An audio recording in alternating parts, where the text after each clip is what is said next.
حرام محبت آخری حصہ۔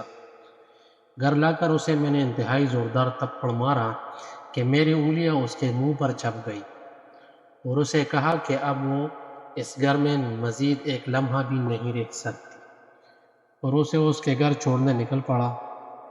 لیکن راستے میں تھوڑا سا غصہ ہلکا ہوا تو دماغ نے کام کیا کہ اس وقت اس کے گھر والوں کو کیا بتاؤں گا کہ ان کی بیٹی نے کیا کیا گل کھلائے ہیں۔ لہذا کچھ سوچ کر میں ایک ہوٹل میں گاڑی لے کر گیا جو صبح دیر تک کھلا رہتا ہے۔ پتہ نہیں ہمیں وہاں کتنا وقت لگا، لیکن جتنا بھی وقت وہاں ہوٹل میں صبح ہونے کا انتظار کیا وہ خاموش نظریں جھکائے بیٹھی رہی۔ اس نے کوئی بات نہیں کی، نہ ہی میں نے کوئی بات کی۔ میں صبح ہوتے ہی اسے اس کے گھر چھوڑ آیا۔ اس کے بعد اس کے گھر سے کبھی فون تک نہیں آیا۔ میرا خیال تھا کہ شاید اس نے خود ہی اپنے گھر والوں کو سب کچھ سچ بتا دیا ہے۔ وہ کس منہ سے مجھے فون کرتے؟ وقت گزرتا گیا، پتہ ہی نہیں چلا کیسے 4 سال کا عرصہ بیت گیا۔ میں بہت گہری سوچ میں تھا کہ اب اسے طلاق دے دینی چاہیے تاکہ وہ اپنی پسند کی جگہ شادی کر لے۔ اتنی سزا کافی تھی اس کے لیے۔ آخر ایک سخت فیصلہ کر کے میں نے اس کا نمبر ملایا۔ اس نے فوراً کال اٹھائی تھی، جیسے مدتوں سے کسی فون کے انتظار میں ہو۔ میں نے سلام کرتے ہی بنا کوئی بات سنے اسے کہہ دیا کہ میں تمہیں طلاق دے کر مکمل آزاد کرنا چاہتا ہوں۔ دوسری طرف سے بس ایک چیخ کی آواز آئی اور کچھ ایسا محسوس ہوا جیسے فون اس کے ہاتھ سے گر چکا ہے۔ میں سوچ میں تھا کہ وہاں جانے کیا ہو رہا ہے تو فون اس کی چھوٹی بہن نے اٹھا لیا اور ہیلو کہا تو میں نے آواز پہچان لی۔ اس نے سلام کے بعد بتایا کہ جب سے آپ آپی کو یہاں چھوڑ کر گئے ہیں اس نے آج تک کسی سے بات نہیں کی۔ ابو بھی کہتے ہیں کہ شاید یہ پاگل ہو گئی ہے، اس لیے آپ اسے چھوڑ گئے اور واپس نہیں آئے۔ اس کی بات سن کر میں نے فون کاٹ دیا اور بے غم ہو گیا کہ اب اسے طلاق دینا نہ دینا کوئی اہمیت نہیں رکھتا۔ وقت مزید رفتار سے گزرتا گیا۔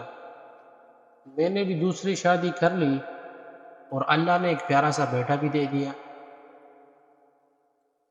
ایک دن آفس سے واپس آ رہا تھا کہ سگنل پر کھڑی میری کار کو پیچھے سے کسی نے کار ٹکر مار دی۔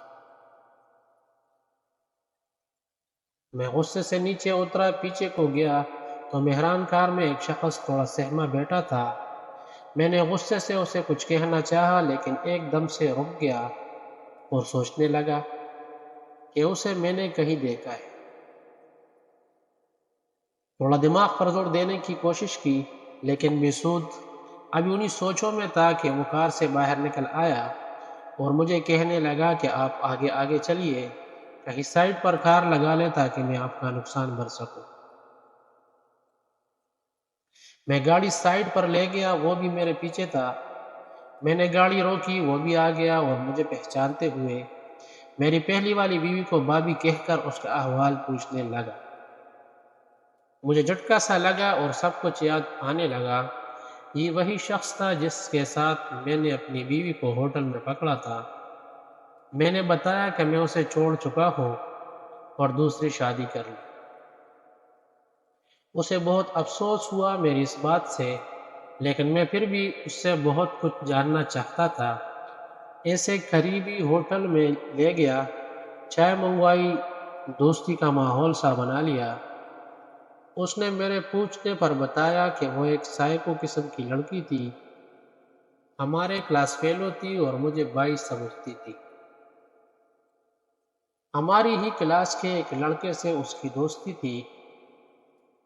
وہ اس سے شادی کرنا چاہتی تھی لیکن کسی وجہ سے شادی نہ ہو سکی اور اس کے گھر والوں نے اس کی شادی آپ سے کروا دی۔ لیکن اس کے باوجود وہ اس امید سے تھی کہ اس کا دوست ذیشان اس سے شادی کرے گا اور وہ آپ سے طلاق لے لے گی۔ لیکن آپ سے شادی کے بعد آہستہ آہستہ وہ ذیشان سے کترانے لگی اور آپ کے گن گانے لگی۔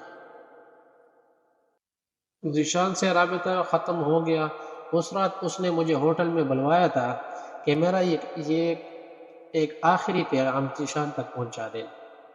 میں چلا آیا کیونکہ میں واحد ذریعہ تھا ان کے پیغامات ایک دوسرے کو پہنچانے کا۔ مجھے بابی نے خط دیا جو کہ ذیشان کو دینا تھا، اتنی دیر میں آپ بھی آ گئے اور اسے لے گئے۔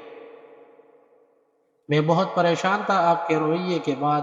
میں نے بھی دوبارہ رابطہ کرنا مناسب نہیں سمجھا اور خط ذیشان کو دے دیا۔ اگلے دن ذیشان نے خودکشی کر لی تھی۔ مجھے خبر ملی تو میں فوراً ہسپتال پہنچا۔ سب سے پہلے اس کے جیب سے وہ خط نکالا کیونکہ مجھے شک تھا کہ یہ خط اس کی خودکشی کا سبب ہو سکتا ہے۔ اگر کسی اور کے ہاتھ لگ گیا تو بات بڑھ جائے گی۔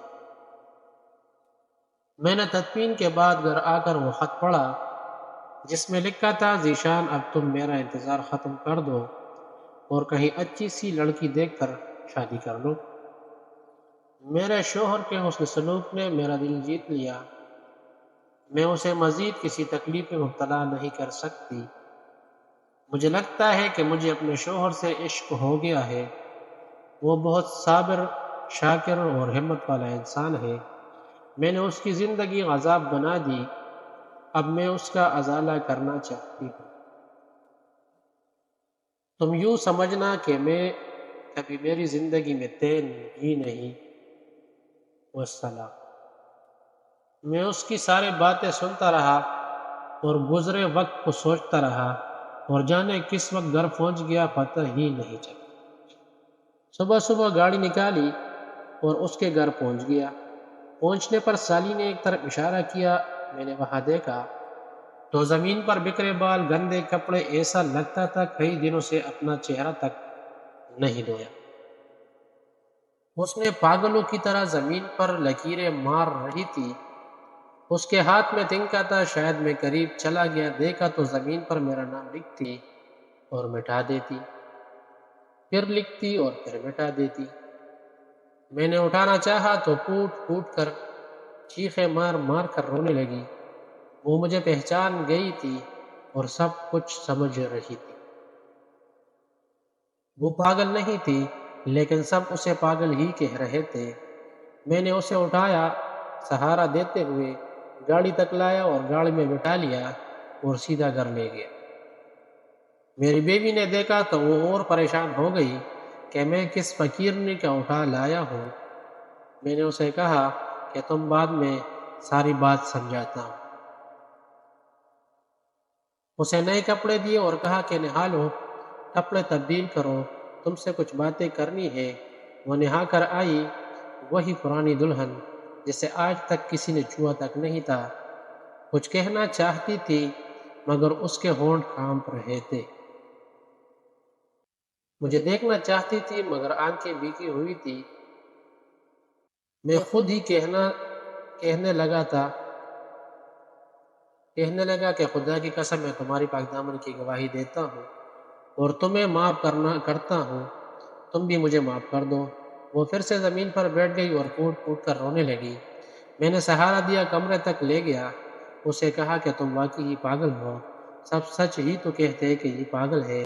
دیکھو نا پاگل، جب میں تمہیں گھر چھوڑنے جا رہا تھا، ہم 4 گھنٹے ہوٹل میں ٹھہرے رہے، تم مجھے بتا دیتی کہ سچ کیا ہے، تم نے مجھے کچھ بتایا ہی نہیں۔ وہ یہ کہتی ہوئی پھر رو دی کہ میں بتانا چاہتی تھی لیکن مجھے پتا تھا کہ میرا یقین کوئی نہیں کرے گا، اس لیے خاموش تھی۔